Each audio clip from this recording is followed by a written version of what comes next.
She spent 7 years in prison for leaking top government secrets, and now Chelsea Manning is running for Senate.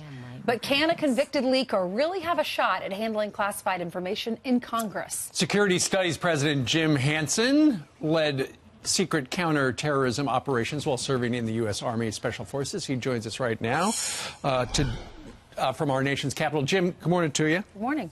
Good to be with you. Okay, so what do you think about this idea that Chelsea Manning could be running for the U.S. Senate, could be a U.S. Senator?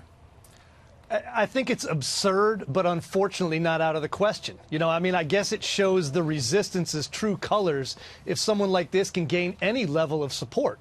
I mean, maybe they could find Bo Bergdahl doesn't seem to be doing anything right now, and perhaps they could get Putin to send Eddie Snowden back and run the trifecta of traitors. This is an obscene thing, but there's no prohibition against it. Apparently, you can run for Senate as a felon. Do you think that the voters in Maryland, do they know enough about her? If they go to the polls and maybe they haven't done their due diligence, or there are a lot of people on the ballot, they might recognize her name because her name's been in the media, and they might check the box.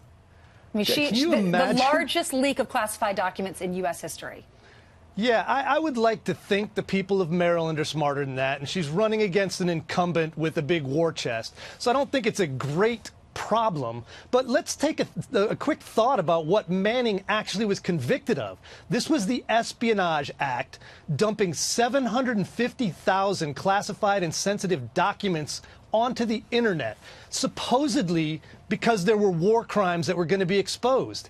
And yet, 0 war crimes were actually exposed. So this is someone who showed their oath meant nothing to them and their judgment is non-existent. But the way I understand it, it also revealed informants that we had on the ground in Iraq and Afghanistan, and a lot of them are dead today. And how this person was even eligible to come out prior to 35 years is unbelievable. And the only thing that Chelsea Manning has shown is an ungratefulness, even to President Obama, that she was exonerated from these charges.